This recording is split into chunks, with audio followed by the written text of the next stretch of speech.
the talent thing that I'm, again, circling on. The New York Giants and the Vikings played a game that was close. The Giants, talent-wise, I mean, the Vikings' talent with Justin Jefferson, Dalvin Cook, Hawkinson, Thielen, I mean, that's closer to the Niners. The Giants, I mean, that's closer to your Seahawks. I mean, they have Saquon, and then it's yeah. And I mean, the Saquon thing we talked about a little bit. I mean, this is year 5 now. Like Yes. 2018, he was drafted. I mean, Saquon, the thighs coming out of Penn State, what a freak. Like I don't know. I think there's a lot of, I shouldn't say newer NFL fans, but there's some people that don't remember what Saquon was when he initially came out and was this special, different running back in a time when a lot of people said you don't take a running back. Yeah. People kind of forget that obviously you can debate taking him second, but it worked. Like he was being very special in the NFL pre-injury. Hodgins, Slayton, Richie James, Daniel Bellinger. I love Daboll, and we were kind of going to find out, right? Vikings tall head coach, Kevin O'Connell. I said I'd call him his name because he was just too tall and handsome. They earned the credit. They marched down the field opening drive, and it's kind of like, okay, the Vikings that have been one of the most debated teams in football this year, 13-4, minus point differential, winning all the close games. You got to give them credit for winning games, right? Like this is the NFL. Everyone was kind of on the scent that they were not who we thought they were, but man, a 12-play drive to open up. Just like very easy third down conversions in Minnesota. Giants march back down. Same thing. Ends with Saquon, 28-yard rush. Mr. Purple's going bananas. The boys believe. Three and done. They get the ball back. 4 plays. Hodgins from Danny Dimes. It's 14-7. 17-7. Vikes get the touchdown before the half. 17-14. Again, nervous energy. A lot of Giants fans. The fact that you're in it. People were feeling that. Because there's a chance, right? Like, we could have easily come in and you're saying Vikings are up 24-7 at the half. Justin Jefferson had 2 scores. That's in Minnesota. Giants had a fumble, and that could have been it. That could have easily been the story.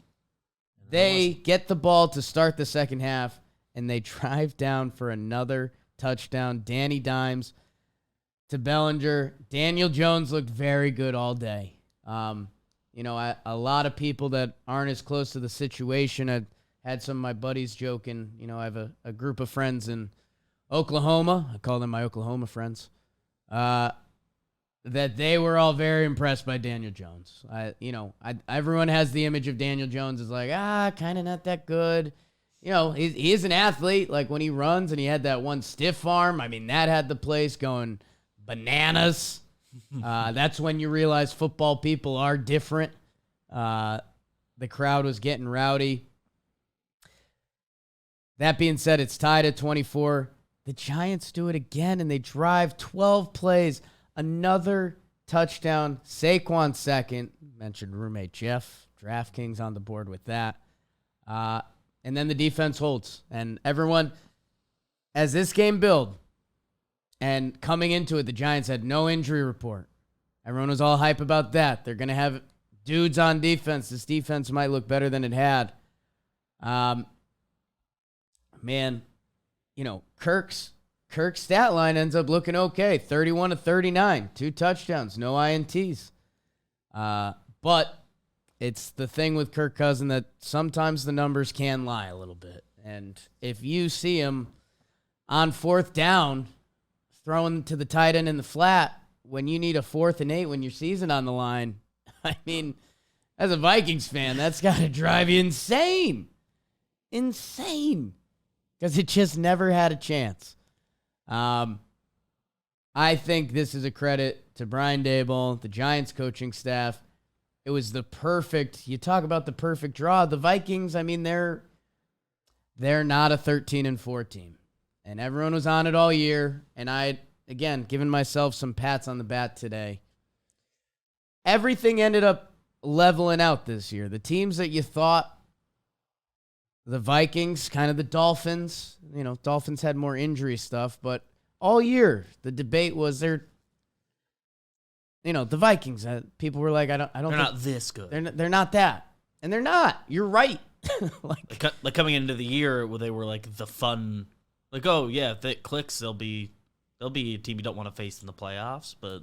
And that's the other team was the Eagles, who, they still look like they are the guys. We'll find out. As I was doing playoff storylines, I mean, Jalen Hurts and the boys got to go out and win some big ones now, especially as they will face the G-men. The Giants win.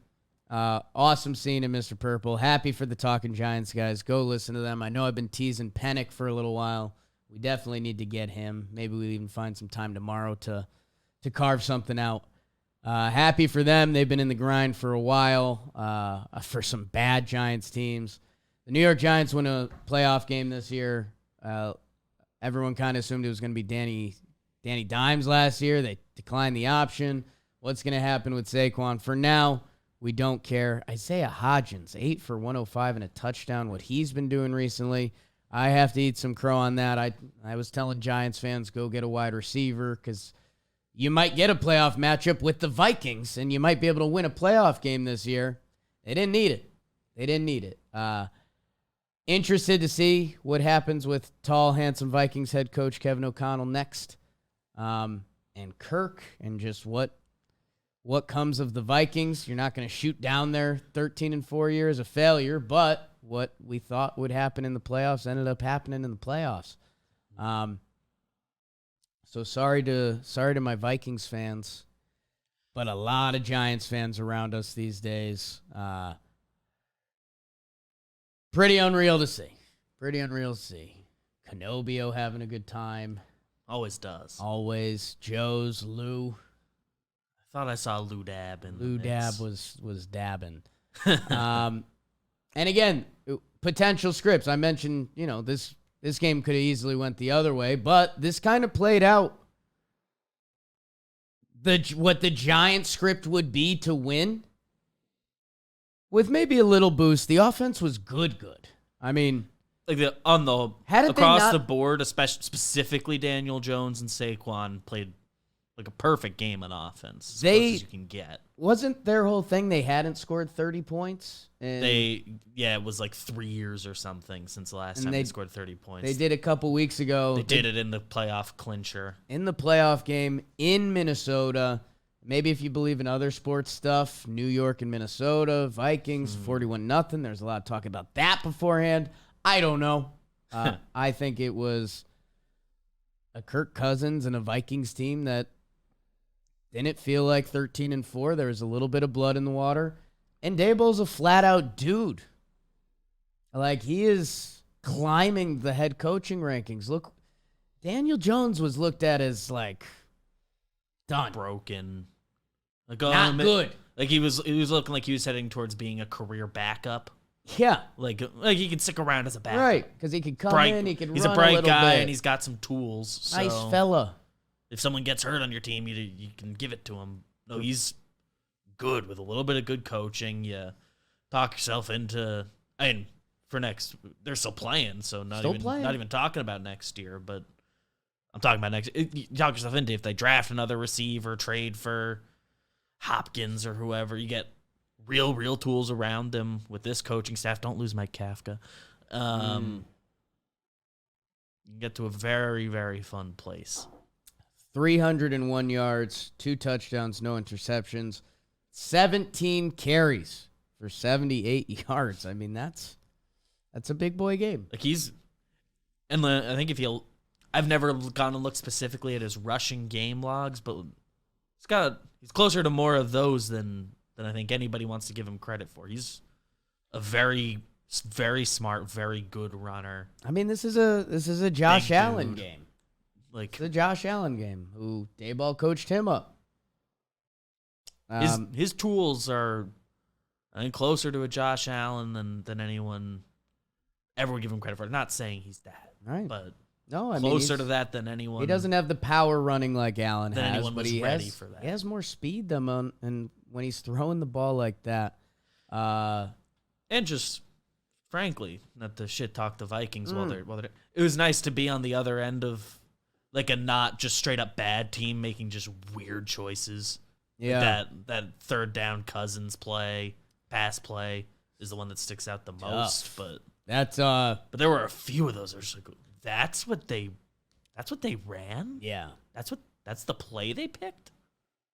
And I haven't been on that side of like a team that's supposed to be good doing something like that. And I don't know when.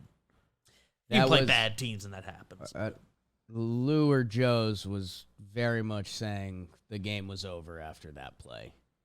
The 3rd and 1. As long as we don't fuck that up after, like sometimes football can be not as complicated as give it to Dalvin Cook because he's good.